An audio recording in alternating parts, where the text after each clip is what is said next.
Hello everybody and welcome to the All Finals edition for the Summer 2014 season of MBHL on the Ball. I'm your host, Matthew Herwood. After a grueling season and 2 rounds of playoffs, it's time to crown our league champions. With 4 Game 2s from Club West Island and 1 from the rink, we have a jam-packed show full of highlights. Let's get to it. Our first game comes from the I-League and features the Lads going head-to-head with Damned United.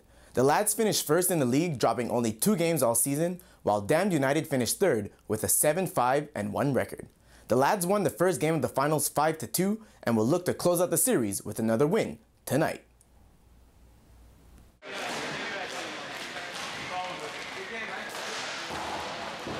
We start this game deep in Damned United's zone. Chris Clement forces a turnover in the corner, forcing goalie John Patrick Flood to scramble in front of his net, making big saves to keep it 0-0. A few plays later, Mark Dowell intercepts a clearing attempt at the blue line. He sets up in a slot for a low one-timer that Flood kicks away in a hurry. Great reflexes by the netminder. The Lads finally strike first on the board 5 minutes into the period. Christian Defelge and Wade Taylor exchange the ball along the boards before Taylor sends a wrister that seems to handcuff Flood, who had Clement parked in front. It's 1-0 Lads.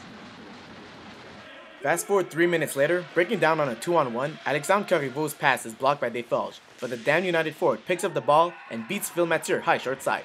This game is tied at 1. The Damned United are back on a 2-on-1 again moments later. This time the pass gets across to Tim O'Hara, who hits Mathieu straight in the chest. Before the end of the first, Damned United get another crack at Mathieu. Off a face-off win in the offensive zone, Corriveau gets the ball in the slot, forcing the Lads goalie to make a big save and cover up to kill the threat. Now early in the second period, Mike Clement's soft shot pass is easily stopped by Flood, but the rebound comes right back to him, and this time, he slaps it past a sprawled netminder, giving his team the 1-goal lead.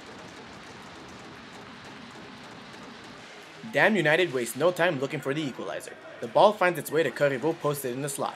The centerman turns and shoots, but Mathieu makes a reactionary kick save and covers up. A close call from a dangerous player. The Lads look to cushion their lead when Defelge's shot hits the post behind Flood. The play continues when the Damned United defense can't corral the ball, giving Taylor a great shot from the slot. Let's have another look at the one that hit off the post.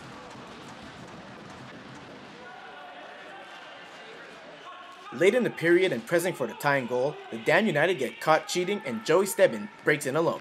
Flood keeps his team in it with another big save.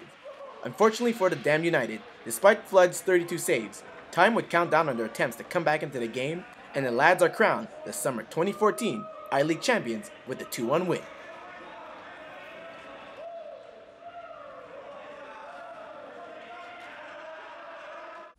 Game 2 comes to us from the H-League and sees Muffalo Shavers versus Daveluyville Duds. The Duds finished atop the H-League standings while the Shavers finished third. The two teams split their season series during the regular season, but Muffalo Shavers opened up a clinic on the Duds in Game 1 of the finals, blanking their opponents 6-0. Daveluyville Duds are hoping for a better outing tonight.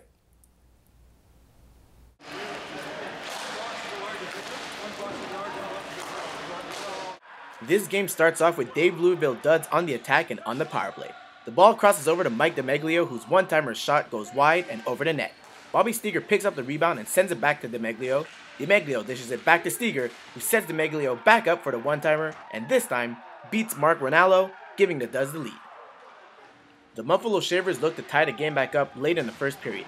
Brandon Dankner wins his battle on the boards, cuts towards the slot, but Ryan Eisenberg kicks aside his backhander.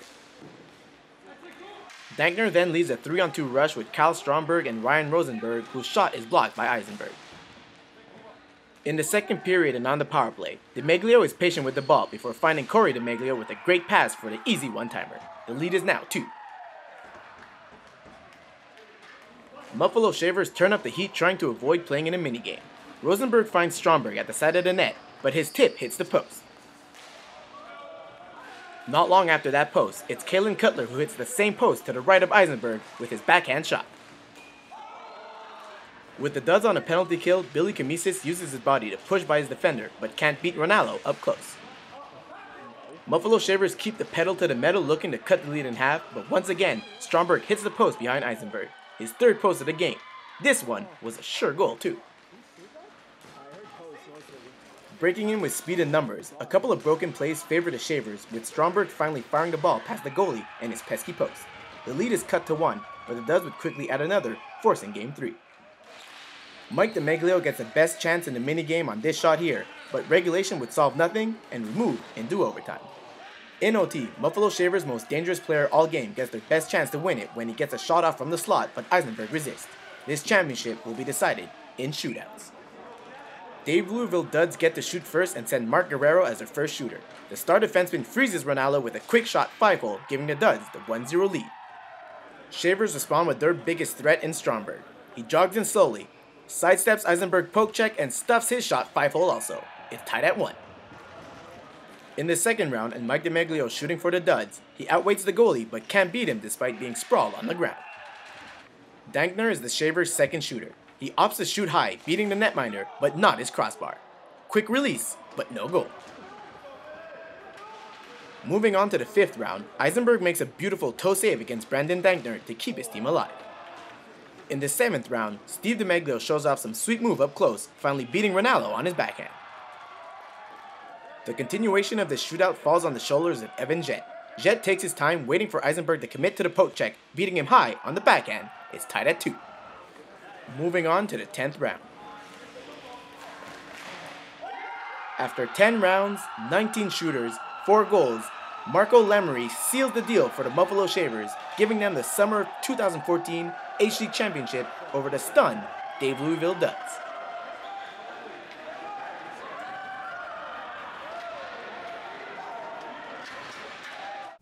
Our third final is the C-League Finals that pits GK versus Viyella.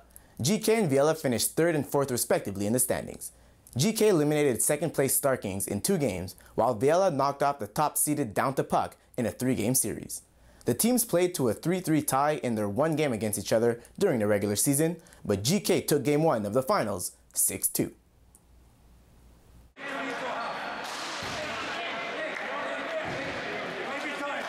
We start this game early in the first period.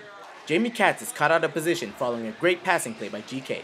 Luckily for him, Jason Vachon was there to back him up, making the improbable save. Definitely worth a second look. Viyella opens the scoring 3 minutes into the game. A stretched pass from deep in the zone sends Ryan Knopp on a 2-on-1. He rips a howitzer blocker side on Chris Lantin, making it 1-0 Viyella.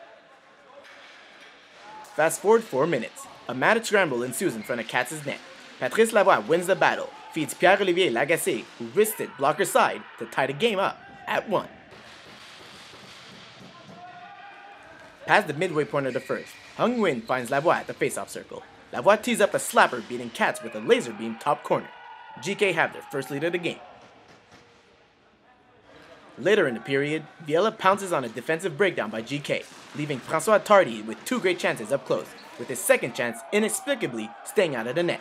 Have a second look and try to understand how that didn't go in. That missed opportunity would prove costly a few plays later when Nguyen executes a perfect give and go, leaving himself plenty of space to beat Katz with a precise snapshot. We move into the second period. A quick series of passes sends Steven Taylor on a partial breakaway. He evades Lantin's poke check before beating the netminder on the backhand short side. The lead is down to 1. GK would regain their 2-goal lead 5 minutes later, but Viyella strikes back again 45 seconds after when Steve Gova taps in a juicy rebound at the side of the net. It's now 4-3. Just over 1 minute later, GK are back on the attack. Lavoie finds Bruno Capocci in the slot. He takes his time to pick his spot and beats Katz top shelf to give his team the 5-3 lead. 2 minutes after that, GK breaks in on an odd man rush. A beautiful tic-tac-toe play leaves Simon Leclerc alone at the side of the net. He's not going to miss from there. The lead is now 3. With under 3 minutes remaining and with Viela on the power play, Tardy shows off some incredible hand-eye coordination when he tips Gova's point shot mid-air past Lantin, who couldn't do anything on the goal. That's as close as Viela would get to a comeback, with Olivier Grenier scoring in an empty net to give GK the 7-3 win, and with that, the summer 2014 C-League Championship.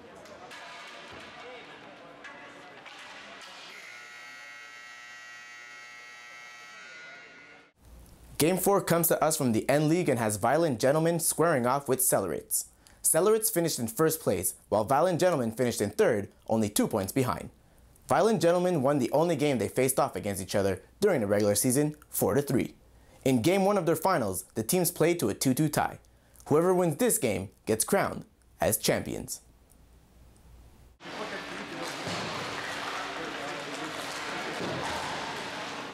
This game begins with Violent Gentlemen breaking in on a partial breakaway. Chris Barreto's initial shot misses the net, and Jacob Nahik also shoots wide on a loose ball in the slot. Now back to the other side of the rink. A missed clearing attempt gives Gary Cabral a chance in the slot, but Matt Griffiths turns him aside. A quick snapshot followed by a quick glove. Just before the midway point of the first, Kieran Griffiths comes in alone against Emmanuel Trakakis, who sticks out the glove on the snapshot to prevent the goal. On the ensuing faceoff, Nahik grabs the ball at the dot and beats Trakakis' low glove side to give the Violent Gentlemen the 1-0 lead. 6 minutes later, Celerits break in on a 2-on-1. Eric Lemieux sees an opening high glove side and doesn't miss it, tying the game up at 1 apiece. 2 minutes after that, Lemieux finds himself behind Griffiths' net. He works his way to the front and sends a shot towards the net, where Kostas Afiropoulos is there to pick up the garbage, giving the Celerits their first lead. That lead, however, wouldn't last the period. With less than a minute remaining, Matthew Parent finds Barreto at the face-off circle, who beats Trakakis once again low glove side. The game is tied at 2. Now in the second period, Anthony Rossi finds Barreto, who fumbles the pass. Upon recovery, Barreto returns the favor back to Rossi, who taps in the precision pass into the Celerits net. The Gentlemen regain their lead. Celerits look to tie the game back up moments later. The point shot is stopped, and Lemieux can't handle the juicy rebound before Griffiths covers it up. Lemieux gets another chance on a similar play. This time, the point shot hits the crossbar, lands at his feet, and Lemieux has an empty net to shoot at. It's tied at 3. Celerits keep up the pressure looking for the go-ahead goal, but Griffiths is solid in front of Laurent Sandreski. That save would prove to be a big one. Back in Celerits' zone, James Eva finds Sean Sarah at the blue line. He cuts around his defender and goes to his backhand to beat Trakakis' low glove side for a third time in the game. Violent Gentlemen take the 4-3 lead, which would prove to be enough for them to capture the Summer 2014 N-League Championship.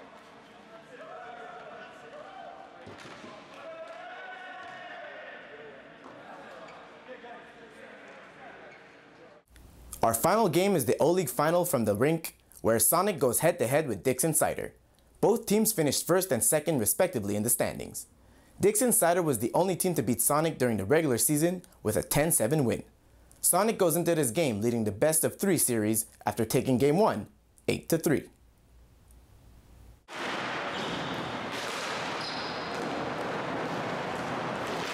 We start this game off with a dump in the Sonic zone.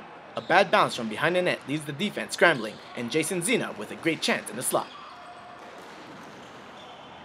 6 minutes gone in the first period, Frank Laverture finds Thomas Kririak at center. The team's leading scorer's shot fools Ryan Atkinson's blocker side, a shot he'd probably like back. Under a minute later, Ryan Robidoux dumps and chases into the corner. He finds Kevin Frizzle along the boards, who beats Bjorn Sora from a tough angle. Another shot that the goalie would probably like back. Moments later, Agat Basmagian does a nifty move at the red line and breaks in alone against Atkinson before making another sweet move to his backhand to regain the lead for Sonic. With the score now 3-1 Sonic, Basmagian fans on his first attempt at the one-timer. He picks up the ball from the corner, cuts towards the middle, and beats the netminder 5-hole to complete his natural hat-trick. It's now 4-1 Sonic. Before the end of the period, Dixon Cider commits another brutal turnover at the red line, leaving Atkinson to make a glove save against Stefan Manos. Now in the second period, Dixon Cider seems to have woken up its players between the periods, as seen here with a beautiful passing play that leads to a good scoring chance. Jason Zena, Eric Larson, and Matt Young show off their great passing skill on this play, leading to Dixon Cider's second goal of the night, cutting the lead to 2. Just a beautiful play. Now on the power play midway through the second, Larson and Frizzle exchange the ball at the red line. Larson feeds Frizzle for the one-timer that beats Atkinson glove side. It's a 1-goal game. Dixon Cider would score another goal to tie the game up at 4 before Ali Youssef finds Basmadjian in the slot for the easy tap-in and his 4th goal of the night, making it 5-4 Sonic. With their goalie pulled and on the power play, Frizzle unleashes what I can only call an absolute cannon through traffic to tie the game up at 5. What a howitzer! Unfortunately for Dixon Cider, they were unable to get the go-ahead goal to push this final into a mini-game, meaning Sonic claims the Summer 2014 O-League Championship with this 5-5 tie.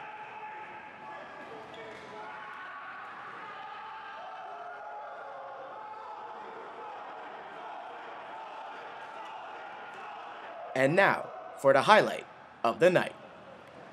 For that, we head back to the shootouts between Daveluyville Duds and Muffalo Shavers. In the 7th round, both Steve DeMaglio and Evan Jett pull off similar move for their team's second goals of the shootout. Both goals deserve to be named our highlights of the night.